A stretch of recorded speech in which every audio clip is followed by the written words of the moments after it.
రే సత్యబాబు, సత్యబాబు ఏంటో గుర్తున్నావు? ఇన్నాళ్ళ కష్టపడటం చూస్తున్నాను నేను. ఆపరా నీ జోకులు. మన భాష అయిపోయారా? అదేంటి పొద్దున్న మీ ఇద్దరు కలిసి సైడ్కి వెళ్ళారనుకుంటున్నాను నేను. అక్కడ లేరురా, అందుకనే ఇక్కడికి వచ్చాను. ఏమిట్రా కంగారు పడుతున్నారు? బాబాయ్, మా బాస్ ఏమైనా చెప్పలేదా నీకు? ఏం చెప్పలేదే. మరి ఏమైపోయినట్టు? ఎక్కడికైనా వెళ్ళారా అనుకుంటే ఉంది. ఎందుకురా టెన్షన్? సెల్లకు ఫోన్ చేయి. ఆయన సెల్ నా దగ్గరే ఉందిరా. అదేంటి ఫోన్ కూడా మర్చిపోయి ఎక్కడికి వెళ్ళిపోయాడండి?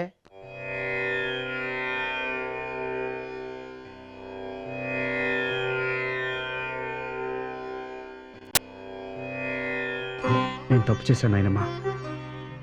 నన్ను నువ్వు చూడాలని ఆశపడితే నేను టైం లేదనేవాడిని. కానీ నాకు ఇప్పుడు టైం ఉంది. నన్ను క్షమించు నాయనమ్మా, క్షమించు.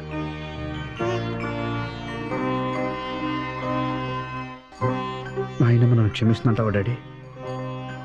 క్షమించకపోతే నా అన్నం ఎందుకు అవుతుందిరా? చూస్తూ ఉండు, నా అన్నమే నీ కడుపున పుడుతుంది. అబ్బా, ఇన్ని పేలున్నాయంటే? నీ పక్కన పడుకుంటున్నానుగా. మొద్దు. అబ్బా ఏంటా దువ్వుడు, పళ్ళు రాలిపోతాయి. ఎవరివే? దువ్వినవి.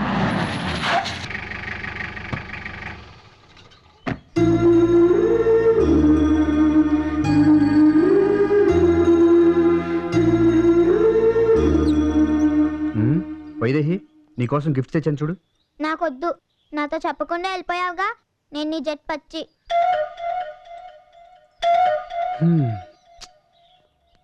తాతగారు,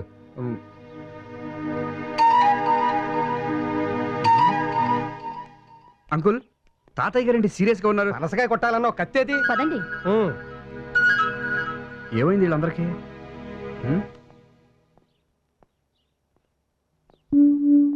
వచ్చావా బాబు? ఎక్కడికి వెళ్ళావు? అందరిలాగే మీరు కూడా నాతో మాట్లాడాలనుకున్నాను. చెప్పా పెట్టకుండా వెళ్తే కోపం రాదా మరి?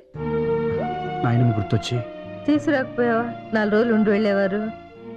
ఆవిడ చనిపోయి చానాళ్ళయింది. ఆవిడికి నేనంటే చాలా ఇష్టం. అది అర్థం చేసుకోకుండా నేను చాలా కఠినంగా ప్రవర్తించేవాడిని. ఈ ఇంటికి వచ్చే వరకు నాకు అనుబంధాల విలువేంటో తెలియలేదు. తెలుసుకునేసరికి నన్ను ఎంతో ప్రేమగా చూసుకునే నాయనమ్మ లేకుండా పోయింది. చిన్నపిల్లాళ్ళ కన్నీళ్ళేమిటి? నన్నే మీ నానమ్మ అనుకో. ఏవయ్యా మనవడు, ఇక్కడ మేము నీకు ఇంతమంది ఆప్తులుండగా ఎందుకయ్యా బాధపడతా? అంకుల్, నవ్వడానికి మీరేం తీసుకుంటారు? 5 నిమిషాలు టైం తీసుకుంటారు. Good, great, excellent performance. నువ్వు ఆర్కిటెక్ట్వే అనుకున్నాను, మంచి ఆర్టిస్టు కూడా. చాలా బాగా నటించావు. అనుబంధాలు, పవిత్ర బంధాలు అని నీకు తెలియని వాటి గురించి స్పీచ్ ఇచ్చి మా వాళ్ళని భలే ట్రాక్ చేశావు.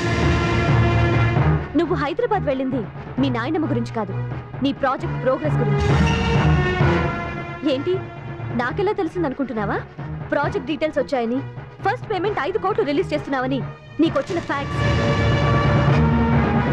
డబ్బు కోసం సిటీకి వెళ్ళి నాయనమ్మ జ్ఞాపకం వచ్చి వెళ్ళానని మా వాళ్ళని నమ్మించావు.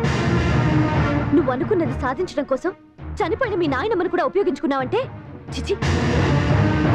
చూడు, చీప్ ట్రిక్స్ తో మా వాళ్ళని మధ్య చేసుకుని నన్ను గెలుచుకోవాలనుకుంటున్నావేమో. అది జరగని పని. అలాంటి ఆలోచనలు మానుకొని మర్యాదగా వచ్చిన పని చూసుకొని వస్తే మంచిది.